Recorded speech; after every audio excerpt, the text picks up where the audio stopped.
Sino ba ang hindi pumunta ng butika sa atin? Lahat naman yata tayo nakarating na o kaya natulungan na ng butika para sa mga hinahanap nating gamot o kaya mga bagay na pwedeng makuha sa butika. Narito na ang programang tutulong sa'yo sa atin para magabayan tayo, para tama ang serbisyo at produktong makukuha mo.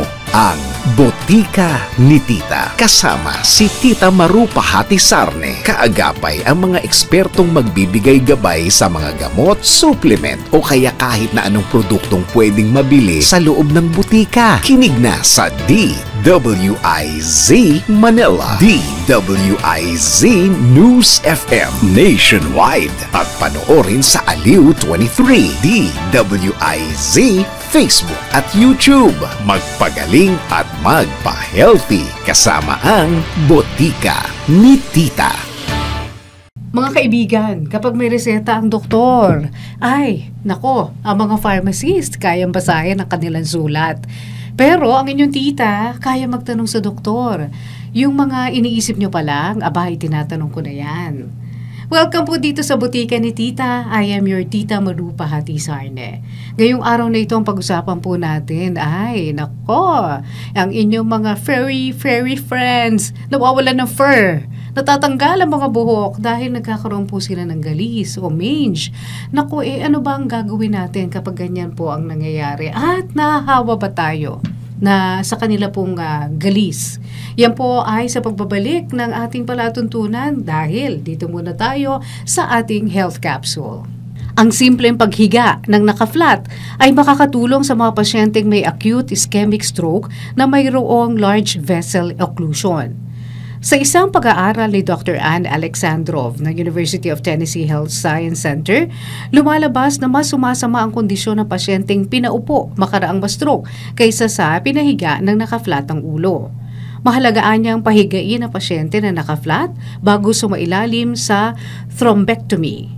Ang zero-degree head positioning ay may ligtas at epektibong estratehiya upang mas maging maganda ang daloy ng dugo sa utak habang sa maisagawa ang thrombectomy. Sinabi ni Alexandrov na isang propesor sa neurology na ang daloy ng dugo sa naka-zero-degree position ng ulo ay tumaas ng 20% at nakatulong upang maging ligtas ang pasyente hanggang sa matanggal ang nagbarang dugo makalipas ang stroke attack. At ngayon mga kaibigan, ipapakilala ko na po sa inyo ang ating very special guest. Siya po ay isang veterinaryo, vet ng bayan. Siya ay umiikot-ikot para kayo po'y mapuntahan ang inyong mga kaibigan na may balahibo para mabigyan po ng tulong. Si Dr. Noel Manalo. Hi Doc, magandang araw. Magandang hapon po. Hapon, gabi, umaga, dahil tayo worldwide, Doc. Pero Doc, ang ating pag-usapan po ngayon ay yung tungkol sa mga nakikita nating aso na wala ng balahibo halos. At ang makikita natin puro pula-pula, yung kanilang mga skin, at napakapapayat. Ano ba yung nangyayari? Bakit nagkakaganyan yung ilang mga aso? O kahit pusa, di ba? Oo. So, napakadaming case niyan, lalo na sa kalsada, kung mga stray dogs. Kung mapapansin sa kalsada, nandiyan wala nang balahibo, merong kumapal na yung balat nila.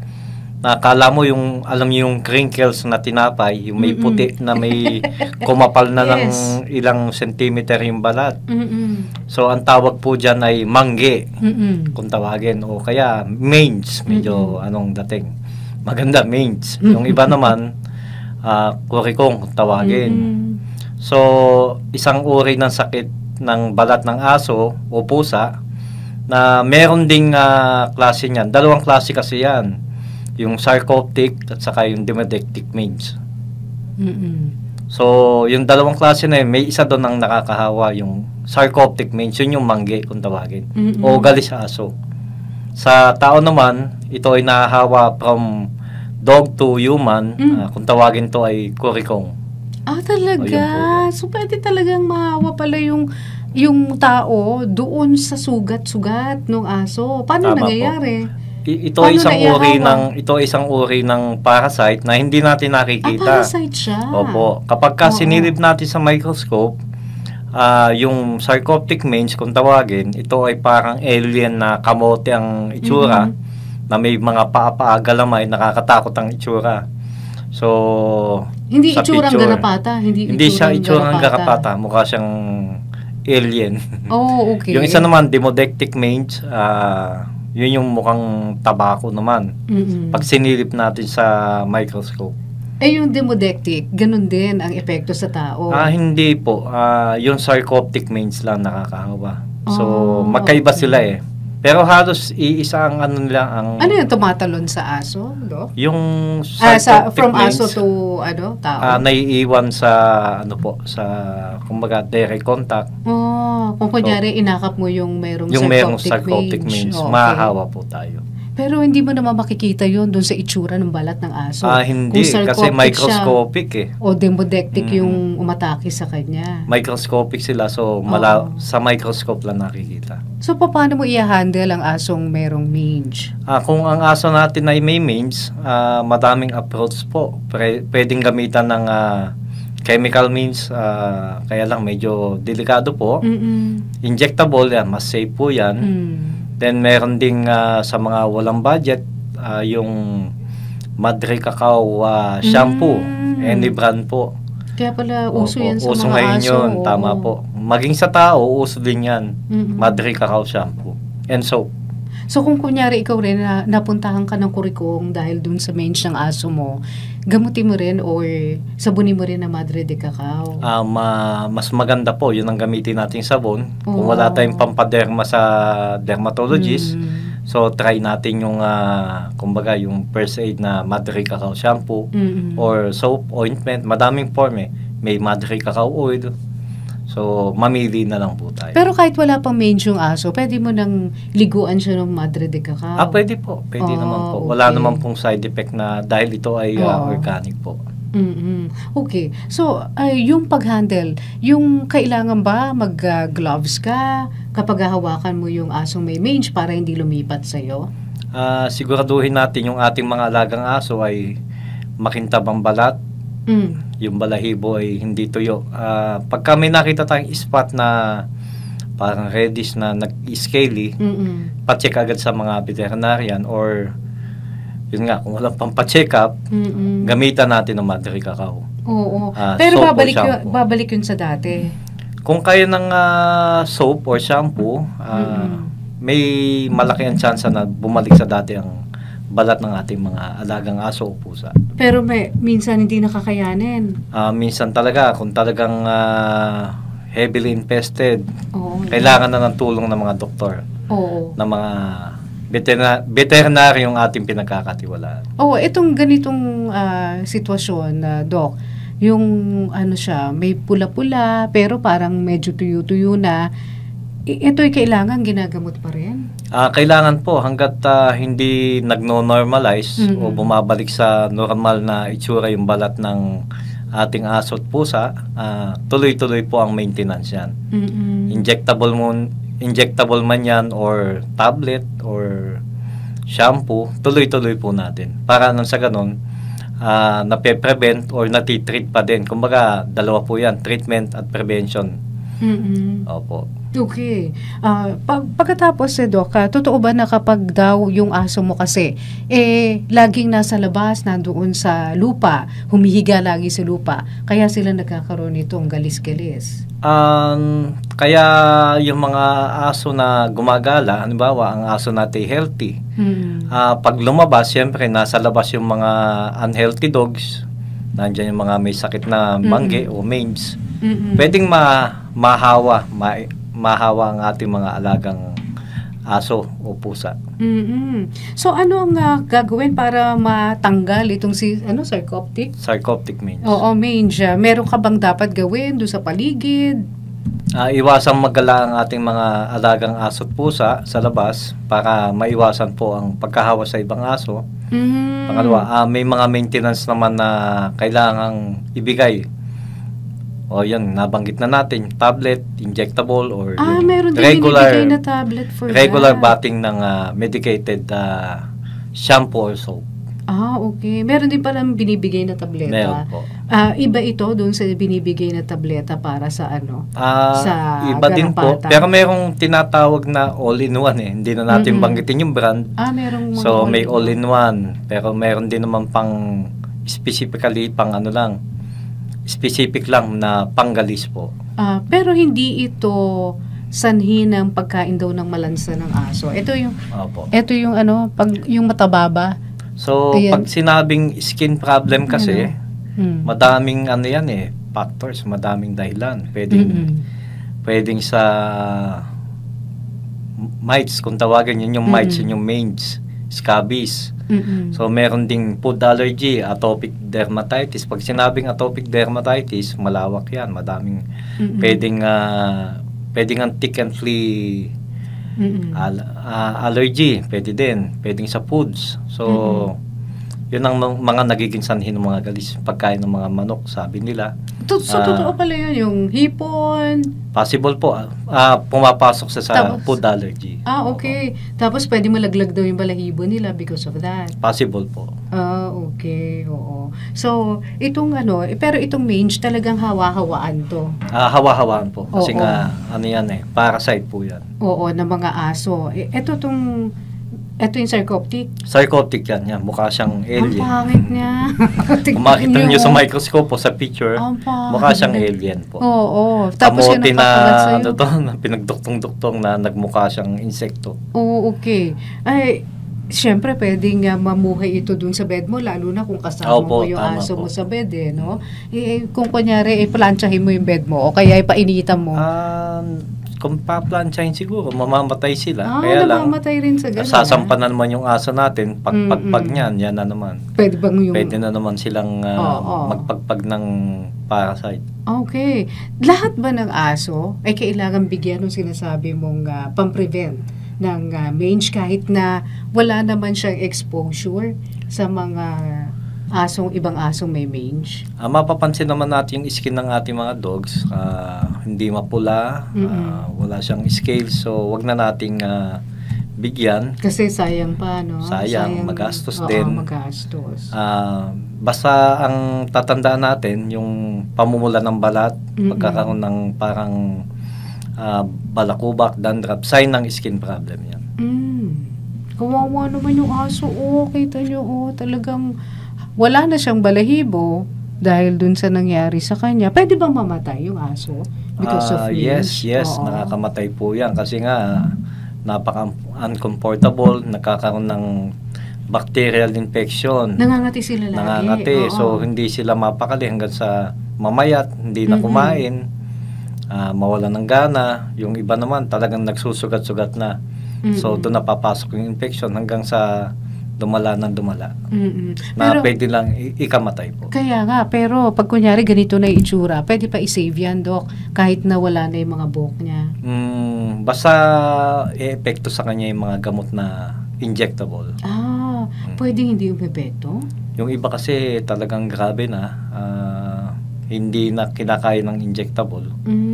So, yung iba naman, hindi din kinakaya yung injection kasi nga sobrang payat, wala namang choice kundi bigyan siya ng gamot. So, nawawalan pala sila ng gana because of yes, this stress disease? po sila pagka kamot ng kamot. Siyempre, punong-puno na sugat yung katawan. Yun, hihina ang immune system nila, giginawin sila. So, nakakamatay po. Alam mo, yung isa kong pusa, nagkaroon ng ganyan, ang kulit. Yung pag napagamot ko na, lalabas na naman. Pagkatapos pagbalik ng bahay, ganun na naman siya uli. Oo, so, paulit-ulit lang. Number na iiwasan natin, yung paggala ng ating mga pusa. So, mas maganda, stay at home yung ating mga par babies. Para safe sila sa, hindi lang sa galis, sa ibang uri ng sakit sa labas. So, kung kunyari nilalakad-lakad mo rin siya, pwede makakuha siya? Na kahit hindi siya nagkaroon ng close contact dun sa isang aso may mange? Hindi naman siya makakakuha. Hindi yan lumilipad? Hindi po. Si sarcoptic, hindi po. tsaka si demodectic. So, direct yan. Kung kunyari, nagkadikit lang Nagkadikit yun, pwedeng malipat sa kanya yung mange, yung scabies. Okay. Sa tao naman, ito ba'y pwede ring maging dahilan din ng pagkatamlay at saka pagkamatay ng isang tao? Siguro sa pagkatamlay, possible. Yung pagkamatay, wala pa namang reported case po. Yun lang, tatamlay ka kasi syempre nabubuisit ka, palagi May makate. stress ka. Oo. Opo. Isip-isipin mo, bakit makati tong balat ko? Oo. Yan. So, Tapos ang pangit kasi, di ba, nagsusugat-sugat ka na, nagkakaroon ng Tama po. katulad ko ano yung nangyayari sa aso ay pwede rin mangyari sa iyo. Possible po, possible. Oo. Pwede rin tamaan ka sa kahit anong bahagi ng katawan. Opo. Mm-mm. Delikado po kasi ang kung tawagin ni scabies, dulot ng sarcoptic mange. Okay. May iba pa bang dahilan kung bakit nalalaglag ang buhok ng mga aso at pusa?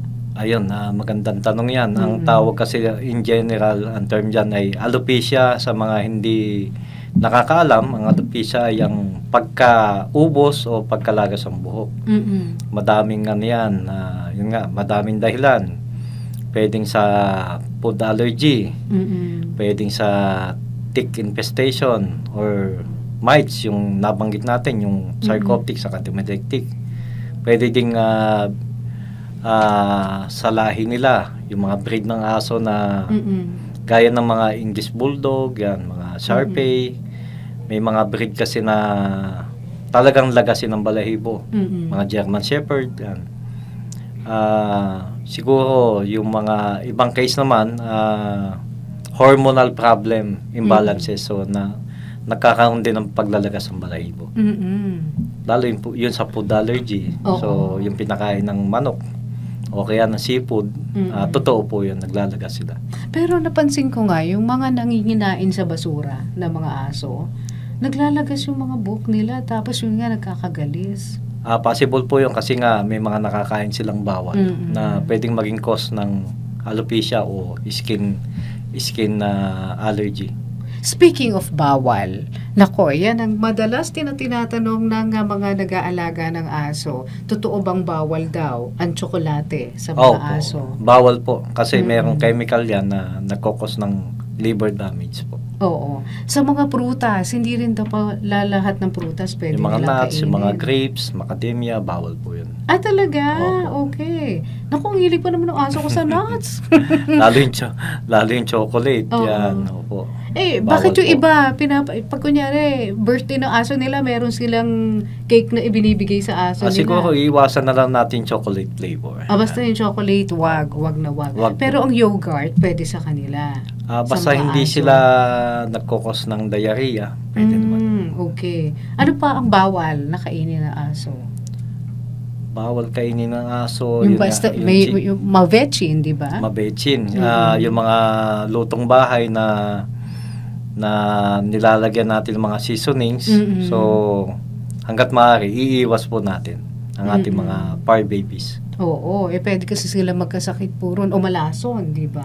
Possible pagka yung amount ng bechin mataas po at sensitive sila sa bechin, pwedeng ikamatay din or ikalason ng isang aso. Yung strawberries, totoo ba na bawal din sa kanila yan? Ang strawberries, wala namang, hindi naman masyado. Pero yung grapes yun, bawal. Grapes ang bawal, oo. At saka, di syempre, kung bawal ang grapes, raisins. Raisins, opo. Oo. Nagkakamali sila doon na Akala nila magkaiba yung yun. grapes at raisin magkaiba. Parehas po yun. Yan ang pinanggalingan, pinatuyo lang po yun. Kaya bawal. Okay, pero kung kunyari, yung mga the usual na kinakain ng tao, pwede mo rin bang ibigay sa aso?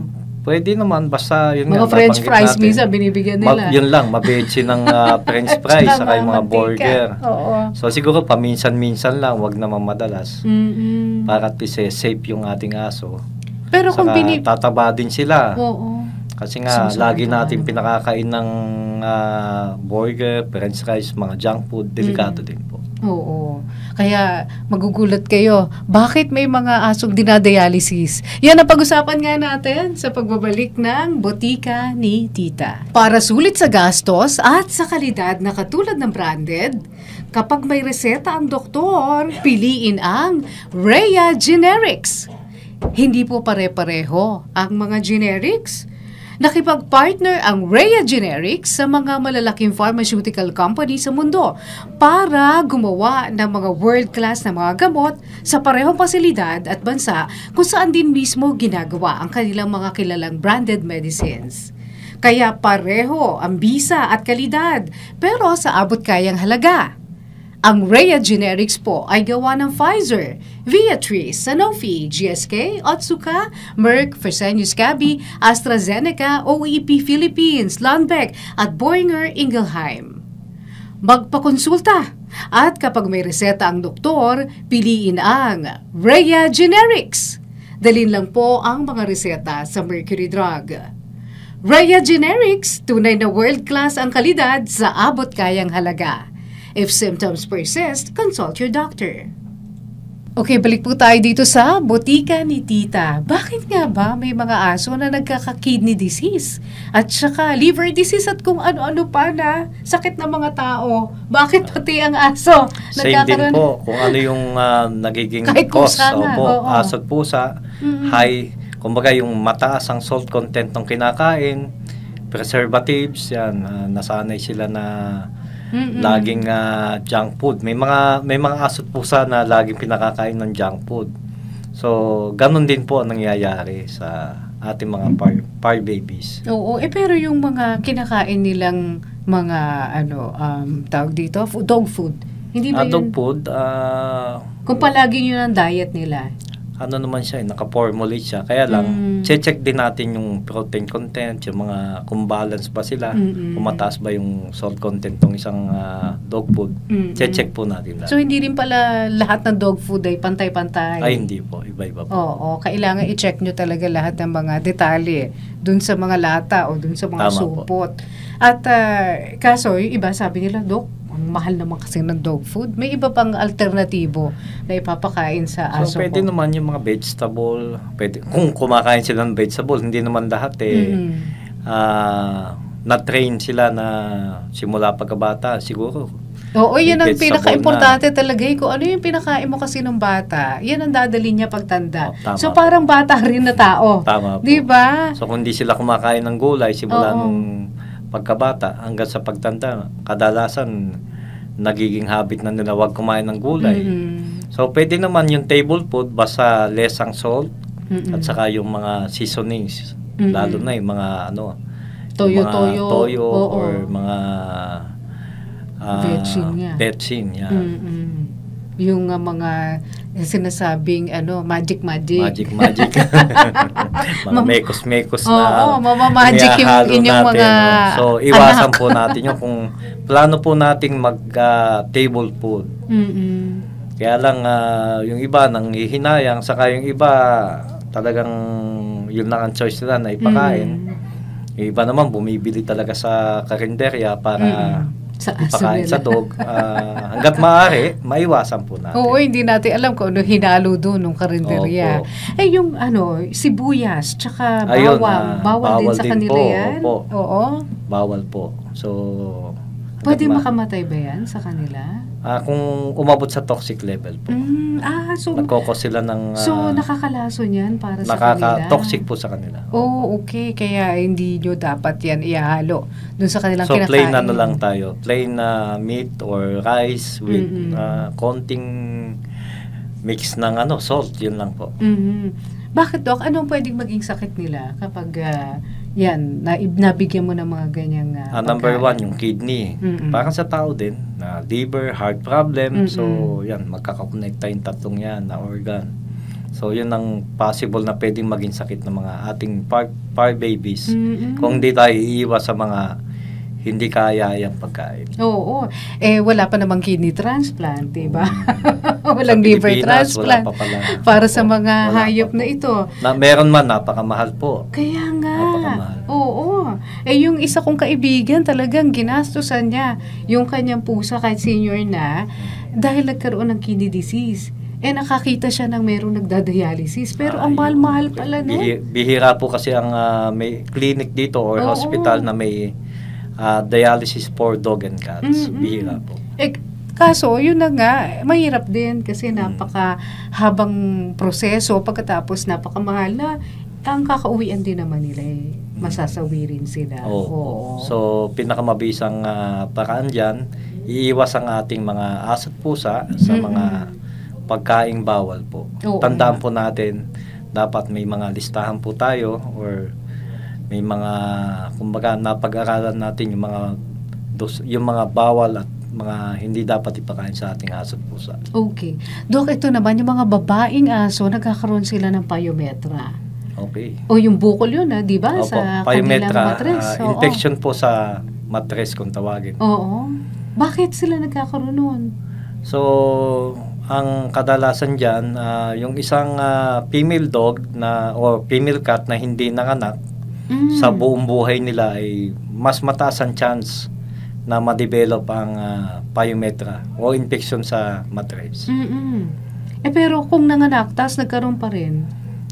Mas less kasi ang chance na magkaroon sila ng infection sa matras kung sila ay madalas manganak. Oo. Pero kung talagang ang pinaka-prevention diyan, kung talagang gusto natin makaiwas sa sa pyometra kung tawagin, ipa-spay po ang ating mga babaeng aso o pusa. Ibig sabihin, puputulin yung tubo nila. Oo, para pati yung ovary hindi na niya, sila tatanggalin na, yung uterus. Okay. Ang problema nga lang, napakamahal. Oo. Meron din naman, abangan po natin yung mga Tinabis. libre. Opo, Oo. may mga libre po na umiikot na nagbibigay ng libreng kapon at spay sa Pero, ating mga yung nga lang, hindi na lalagan pa kanyang lahi. Pag nagka-pyometra ba, Dok, pwede ikamatayan ng aso? Ay, opo, nakakamatay po talaga yan. Kasi nga, infection yan sa loob ng katawan ng aso o pusa na ang nangyayari po, nalalason ng dugo nila, nandiyan nalulumpo din yung, kaya kung napansin nyo, ba't nalulumpo yung ating mga alagang female dog or cats, suspect siya sa pyometra. At may tumutulong kulay cream na liquid or kulay kalawang liquid sa kanilang Ari? Opo. Okay. Pero pwedeng magamot ito, Dok? Yung iba po, dalawang klase kasi yan yung close at open pyometra. So yung iba, nagagamot, kaya lang kalaunan bumabalik din. So ang pinaka best na paraan ay i-spay na po. Okay. Kaya pala pinapaspay. Yung iba kasi parang naaawa, Dok, dahil syempre sayang hindi magkakaanak. O kaya naman, ang sabi nila, baka mamaya may feeling incomplete. So, hindi pero naman pala. pwede naman po paanakin nyo ng ilang season na at least tapos tsaka tanggalin. ma-experience man lang na magkapapi yung maging mapil niya na isa siyang mother. Kumbaga ma-experience siya maging ina. Yung aso ng kapatid ko, nangyari, nagbuntis. Pero nung nagbuntis, nung nakuha yung baby, isa nga lang yung baby may nakabalot sa baby na nana. At sabi pa yung metra. Opo. So ano yun, nagkasabay na? Possible po yung nagkakasabay. So pagka ganun ng case, much better na ipatanggal na lang po. Ayun na nga, parang after nung ipanganak yung baby, yun na yung last. Tinanggal Last na, in-spay na siya. First and last po yun. Oo, ayun. Anyway, kaya alagaan natin mabuti yung ating mga alaga kasi napakahirap po kapag sila nagkasakit. Ang sakit din sa loob natin na sila po ay merong karamdaman. Oo, napakahirap. Very stressful. Opo. Kung sila ay na-stress din tayo bilang mga parents po ng ating mga alaga. Saka napakagastos po ang magkasakit, hindi lang sa tao, pati sa ating mga fur babies. Mas magastos pa nga, Yun lang, talagang diba? Nakakashock. Opo. Talagang gagastos kayo ng libo-libo. Oo, ang pyometra lang. Kapag yan ay inoperahan mo, mga 15K din yan. 15 pataas po. Maabot nung iba ng 50. Oo. So kung ma-confine pa yan, yung iba may case 100,000. May mga ganun po. Wow, ang mahal. Okay. So blood test pa lang, napakamahal na. Ina-antibiotic ba sila after? Opo. Merong mga antibiotic saka mga supplement na ibinibigay sa mga case ng pyometra. Or after post-operation ng pyometra, may mga binibigay pong gamot. Okay. Anyway, pagbabalik po natin dito po sa butika ni Tita, ay pag-uusapan pa rin po natin ang mga payo naman ni Dr. Noel Manalo sa ating mga pag-aalaga ng ating aso at pusa. Sa pagbabalik po yan ng butika ni Tita. Okay, balik po tayo sa butika ni Tita. Si Dr. Noel Manalo, ang vet ng bayan, na umiikot para kayo po ay personal na puntahan yung inyo po mga aso at pusa kung hindi kayo makapunta po sa mga veterinary clinics. Kasi iba, Doc, no, hindi na nila mai-transport yung kanilang mga alaga. O kaya gusto nila, doon na lang sa bahay nila kasi Tama po. aalagaan. Yung iba kasi hirap ding magbitbit. Hindi Lalo na kung nakikooperate malalaki. yung Oo. aso. Mm-mm. Pasaway, makulit, nangangagat, takot sa labas. So, yung iba naman, maselan din sa sasakyan. Mm-mm. Kasi nga, syempre, alam naman natin, pag sinampa yung isang aso o naka-aboard sa ating vehicles, magdudumi, mag-iihi. Yung iba naman, mas preferred nilang hindi i-travel yung dog. Kasi nga, may mga aso na nahihilo sa kalsada, nagsusuka. So, doon na po pumapasok yung mobile vet, yung home service vet po. Pero ikaw ba, Doc, nakagat ka na ba ng aso? Paminsan-minsan, nakakagat tayo. Pero nung bata ako, nakakagat tayo ng rabid dog. Yan. Wow! Tapos Opo. ano nangyari? So, sa 13 katao na Kinagat niya? kinagat, isa po ako doon. Nagkataon na yung nakakagat sa aming puppy ay positive sa rabies. Oh no! So, nakakatakot. Kaya nga naalala ko nung bata ako, sabi ko, balang araw gusto ko maging doktor para at least makatulong sa mga nakagat ng aso. Wow! Kaso ang lumabas ngayon, hindi ako naging doktor ng tao. Naging isang veterinaryo po. Oo. Pero tinutulungan mo rin ang mga tao, kasi nag-aalala ang mga tao kapag may Opo, sakit ang tama kanilang po. mga alagang aso at pusa o kahit hindi pa nila alaga. So, nung nakagat ka ng rabid dog, na iwasan na maging komplikado kasi Opo. sinaksakan ka sa tulong kaagad. ng Oo. doktor ng tao, kumbaga yung injection ng ang lalaki ng karayom nung unang panahon, talagang sapwet pang saksak noon, masakit. Tapos malapot yung gamot, naalala ko yun. Saka may series na madaming madaming araw ng schedule. So, yun ang naalala kong So, experience importante talaga na pagkakagat pa lang ng aso, punta kagad. Tama po. Sa Tama doktor, po. So, pero oo. hindi lahat ay may kakayanan sa pagpunta lalo sa Animal Bite Center. Private, napakamahal po niyan. Meron namang libre tayo sa animal dito sa Alabang o kaya sa Lazaro. Makikihati po kayo sa mga pasyente doon na nakagat ng aso. O sa Alabang RITM, yung po ang puntahan. Alam ko sa RITM, konti lang babayadan. So, doon na lang po. Kaya lang pipila po kayo. Oo. Yung sa Quirino Medical din, meron silang meron mga din po. animal bite centers po dyan. O kaya sa mga nyo po, local government, meron silang Opo. animal bite center na either wala kayong babayaran o kaya Opo. kalahati lang yung Tama babayaran nyo sa gamot. Pero ikaw, Mr. Vet ng bayan, saan ka i-vet? Saan ka pupuntahan? Para makontak ka. Wag niyo po akong pupuntahan sa aking vet ng bayan, kung tawagin ko sa Tundoy. Pwede naman sa umaga o kaya sa gabi. At ang vet ng bayan po ay nag-iikot ng area ng Calabar Zone hanggang Bulacan. Minsan Nueva Ecija. Minsan Layo, nakakadating tayo ng Quezon Province. At buong Kamaynilaan po. So, para mag-serbisyo sa inyo, kung gusto niyo magpa-schedule, at meron din tayong mga charity works na ginagawa para sa mga walang kakayanang magpabit.